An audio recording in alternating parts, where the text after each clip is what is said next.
விஜய் அவர்களுடைய அம்மாவான ஷோபா அவர்கள் ரீசெண்டா அவங்களோட சோசியல் மீடியா பேஜ்ல லைவ் ஒண்ணு வந்திருந்தாங்க. அதுல விஜய் அவர்கள பத்தியும், விஜய் அவர்களுடைய அரசியல் பிரவேசம் குறித்தும் ஏகப்பட்ட விஷயங்கள் ஷேர் பண்ணியிருக்காங்க. அத பத்தி தான் இந்த ஒரு வீடியோல நம்ம பார்க்க போறோம். மே 4 தமிழக சட்டமன்ற தேர்தலோட ரிசல்ட் டே. அந்த ஒரு நாளுக்காக தான் ஒட்டுமொத்த தமிழ்நாடும் எதிர்பார்த்துக்கிட்டு இருக்கு.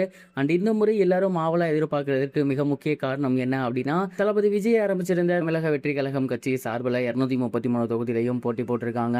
விஜய் அவர்கள் இந்த எலெக்ஷன்ல ஜெயிப்பாரா அப்படிங்கிற ஒரு கேள்வி தான் எல்லோருக்குமே எழுந்திருக்கு. இந்த ஒரு நிலையில விஜய் அவர்களுடைய அம்மா சமீபத்தில் சோசியல் மீடியால வீடியோ ஒன்று வெளியிட்டிருந்தாங்க. அதில் அவங்க என்ன சொல்லியிருக்காங்க அப்படின்னா, தமிழகம் எங்கும் இருக்கும், ஏன் உலகம் எங்கும் இருக்கும் விஜய் ரசிகர்கள் அனைவருக்கும் மிகப்பெரிய ஒரு வணக்கம்.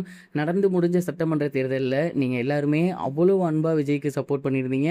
உங்களோட ஆதரவை பார்க்கும்போது ஒரு தாயா எனக்கு அவ்வளோ சந்தோஷமாக இருந்துச்சு. விஜய் அவர்கள் இந்த எலெக்ஷனில் ஜெயிப்பாரா மாட்டாரா அப்படிங்கிறதுலாம் எனக்கு தெரியலை. ஆனால் உங்களோட அன்பும் அந்த சந்தோஷத்தையும் பார்க்கும்போது ஒரு தாயா எனக்கு ரொம்ப சந்தோஷமா இருந்துச்சு. ஒரு அம்மாவா விஜய் ஜெயிக்கணும் அப்படிங்கிறது தான் என்னோட ஆசை. அது தமிழக மக்களாகிய உங்கள் கையில் தான் இருக்குது. நீங்கள் யாருக்கு ஓட்டு போட்டிருக்கீங்க அப்படிங்கிறத பொறுத்து தான் இருக்குது. விஜய் அவர்கள் ஜெயிச்சு வந்தால் சந்தோஷம். ஒரு வேளை வரலனாலுமே எங்களுக்கு மிகப்பெரிய கவலை கிடையாது. ஏன்னா கட்சி ஆரம்பித்த சில வருஷத்துலேயே இவ்வளோ தூரம் வளர்ந்து நிற்கிறது அப்படிங்கிறது சாதாரணமான விஷயம் கிடையாது. தோல்வி விஜய்க்கு புதிய விஷயமும் கிடையாது. அதிலிருந்து பவுன்ஸ் பேக் ஆகி வர்றது எப்படி அப்படிங்கிறது விஜய்க்கு நல்லாவே தெரியும். எல்லோருமே அவளோட அந்த ஒரு ரிசல்ட் டேக்காக தான் காத்துக்கிட்டு இருக்கோம். நானும் அதற்காக தான் காத்துக்கிட்டு இருக்கேன். விஜய் ஜெயிச்சாலும் தோத்தாலும் ஒரு அம்மாவா நான் எப்போதுமே அவர் கூட நிற்பேன் அப்படிங்கிற மாதிரி ரொம்பவே எமோஷ்னலாக அந்த ஒரு வீடியோவில் நிறைய விஷயங்கள் ஷேர் பண்ணியிருந்தாங்க. மேலும் கண்டிப்பாக விஜய் அவர்கள் இந்த முறை ஜெயிப்பார் அப்படிங்கிற மாதிரியுமே அவங்க சொல்லியிருந்தாங்க.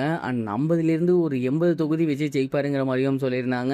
அவங்க ஷேர் பண்ணியிருக்கக்கூடிய விஷயங்கள் தான் இப்போ சோசியல் மீடியாவில் பயங்கர வைரலாக போய்கிட்டு இருக்கு. நீங்கள் என்ன நினைக்கிறீங்க? ஷோபா அவர்கள் சொன்ன மாதிரி விஜய் அவர்கள் 80 தொகுதிகள் ஜெயிப்பாரா? மறக்காமல் கமெண்ட் பாக்ஸில் ஷேர் பண்ணுங்க. இது ஒரு புறம் இருக்க இயக்குனர் லோகேஷ் கனகராஜ் அவர்கள் ப்ரொடக்ஷன் கம்பெனி ஒன்று ஸ்டார்ட் பண்ணியிருக்காரு. ஏற்கனவே ஒரு படம் பண்ணிட்டாரு. இரண்டாவது படமாக 29 அப்படின்னு ரத்னகுமார் அவர்கள் டைரக்ட் பண்ணியிருந்த ஒரு படத்தை வந்து தயாரிச்சிருக்காரு.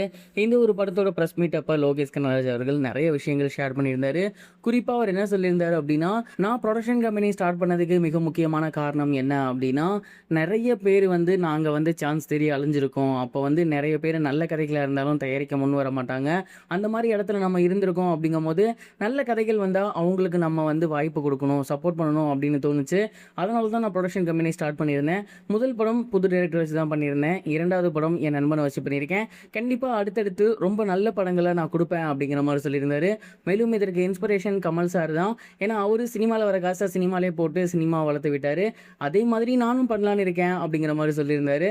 லோகேஷ் கனகராஜ் அவர்கள் ப்ரொடக்ஷன் கம்பெனி ஆரம்பிச்சதுக்கு இதுதான் காரணம்னு பேசியிருக்க வீடியோ சோசியல் மீடியாவில் இப்போ ரொம்பவே வைரலாக போய்கிட்டு இருக்கு.